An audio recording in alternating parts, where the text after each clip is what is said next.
नमस्ते, मी Snehal गारपणकर. SP9 मराठीमध्ये आपलं पुन्हा एकदा स्वागत. तर पाहूयात आजची विशेष बातमी. आज वरळी येथील NSCI डोम मध्ये पार पडलेल्या जन आक्रोश महिला संमेलनाला महिलांचा उत्स्फूर्त प्रतिसाद मिळाला. या मोर्चा आणि संमेलनातून नारी शक्ती वंदन अभियानाला विरोध करणाऱ्यांवर जोरदार टीका करण्यात आली. यावेळी देवेंद्र फडणवीस, पंकजा मुंडे, माधुरी मिसाळ, मेघना बोर्डीकर, चित्रा वाघ आणि अमित सत्यम यांच्यासह अनेक मान्यवर उपस्थित होते. संमेलनात बोलताना वक्त्यांनी सांगितले की नारी शक्ती वंदन अधिनियम हा देशातील महिलांच्या सन्मानाचा आणि सक्षमीकरणाचा महत्त्वाचा टप्पा आहे.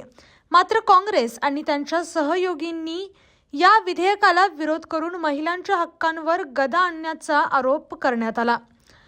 हजारो महिलांशी एकत्र येत जोरदार घोषणाबाजी करत महिला आरक्षणाच्या समर्थनार्थ आवाज उठवला. या संमेलनातून संसद आणि राज्य विधानसभांमध्ये महिलांना 33% आरक्षण मिळेपर्यंत संघर्ष सुरू ठेवण्याचा निर्धार व्यक्त करण्यात आला. या विराट मोर्चामुळे राज्यातील राजकीय वातावरण तापले असून महिला सक्षमीकरणाच्या मुद्द्यावर नव्या संघर्षाची नांदी झाल्याचे चित्र पाहायला मिळत आहे. अशाच जिल्ह्यातील, राज्यातील व राष्ट्रीय स्तरावरील ताज्या बातम्या पाहण्यासाठी पाहत रहा SP9 मराठी न्यूज चॅनेल. या चॅनेलच्या माध्यमातून विविध क्षेत्रात उल्लेखनीय कार्य करणाऱ्या मान्यवरांच्या प्रेरणादायी मुलाखती तसेच महत्त्वाची माहिती आणि घडामोडी आपल्यापर्यंत पोहोचवल्या जातील.